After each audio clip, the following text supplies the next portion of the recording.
खबर आजमगढ़ जिले से है, जहां समाजवादी पार्टी के नेताओं ने जिला मुख्यालय पहुंचकर जिलाधिकारी को ज्ञापन सौंपा। ज्ञापन में किसानों को खाद न मिलने, नहरों में पानी न आने और बिजली कटौती की समस्या को प्रमुखता से उठाया गया। इस दौरान सपा नेताओं ने भाजपा पर तीखा हमला बोला और आरोप लगाया कि भाजपा नेताओं की शह पर जिला प्रशासन और पुलिस प्रशासन दलितों, पिछड़ों और मुसलमानों पर एकतरफा कार्रवाई कर रहा है। सपा जिलाध्यक्ष ने किसानों की समस्याओं को गंभीर बताते हुए कहा कि जिले के किसानों को खाद उपलब्ध नहीं हो रही है, नहरों में पानी नहीं छोड़ा जा रहा है और बिजली कटौती चरम पर है। उन्होंने कहा कि भाजपा सरकार किसानों और गरीबों के मुद्दों पर संवेदनहीन बनी हुई है। हवलदार यादव ने कहा कि समाजवादी पार्टी किसी भी कीमत पर अन्याय, अत्याचार और शोषण को बर्दाश्त नहीं करेगी। अगर प्रशासन और सरकार ने समय रहते हालात नहीं सुधारे तो सड़क से सदन तक सपा की लड़ाई तेज होगी। वहीं सपा नेताओं का कहना था कि तहसीलों और थानों पर भाजपा नेता बैठकर गरीब जनता का शोषण कर रहे हैं और समाजवादी पार्टी के कार्यकर्ताओं को फर्जी मुकदमों में फंसाया जा रहा है। इस मौके पर सपा जिलाध्यक्ष हवलदार यादव ने कहा कि जिले के विभिन्न थाना क्षेत्रों से लगातार ऐसी शिकायतें मिल रही हैं, जिससे साफ है कि भाजपा की शह पर उत्पीड़न किया जा रहा है। इस मौके पर पूर्व मंत्री दुर्गा प्रसाद यादव, सपा विधायक नफीस अहमद समेत बड़ी संख्या में सपा के पदाधिकारी और कार्यकर्ता मौजूद रहे। पार्टी के नेताओं ने कहा कि जनता के मुद्दों को लेकर सपा संघर्ष लगातार करेगी और किसानों, गरीबों तथा दलितों, पिछड़ों के साथ अन्याय बर्दाश्त नहीं किया जाएगा।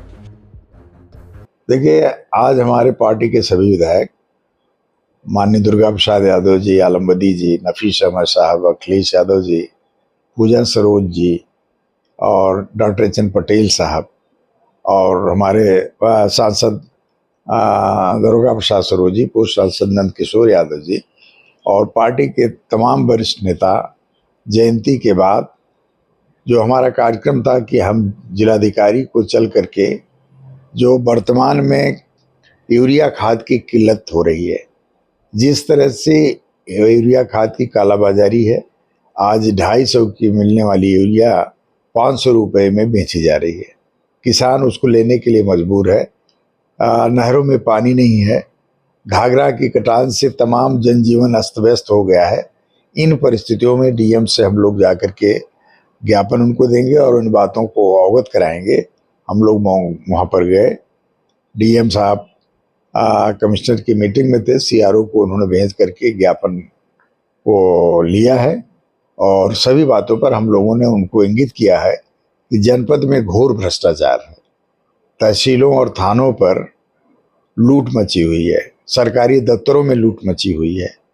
इन बातों से हम लोगों ने डीएम को अवगत कराया कि अगर इस पे कंट्रोल नहीं किया गया तो समाजवादी पार्टी सड़क पर उतर करके भ्रष्टाचार के खिलाफ आंदोलन छेड़ने का काम करेगी। हम लोग एसपी साहब के यहाँ जो घटनाएं आज से कल जनपद में घट रही हैं, उन लोगों को लेकर के हम लोग एसपी साहब के यहाँ गए और सभी विधायक हमारे थे। एसपी साहब से इन बिंदुओं पर बात हुई, खास करके पढ़ना में जो घटना घटी है, एक गांव चिलविला, वहाँ के रहने वाले अनुराग सिंह, पल्लम ब्लॉक के ब्लॉक प्रमुख, 2 लड़कों को, विवेकानंद और एक विकास यादव, 2 लड़कों को पकड़वा के अपने घर हाथे में बुलाते हैं और उनको पीट पीट करके माणासन कर देते हैं और उनको फिर पानी में डुबो करके मारते हैं। करीब यह कार्रवाई 11:30 बजे, 11:30 बजे से रात 2 बजे 3 बजे तक चली। जब पुलिस को सूचना दी गई, पुलिस आई, तब उन लोगों को छुड़ा करके ले गई। उन लोगों को छुड़ा करके ले गई और उनका स्थानीय चिकित्सालय पर जब लेकर गए तो डॉक्टरों ने कहा ये बहुत गंभीर चोटें हैं और उन्होंने डिस्ट्रिक्ट हॉस्पिटल को रेफर कर दिया। वो लोग आज आकर के एडमिट भी हैं। उनका डॉक्टरी मुआयना 2 दिन तक नहीं हुआ।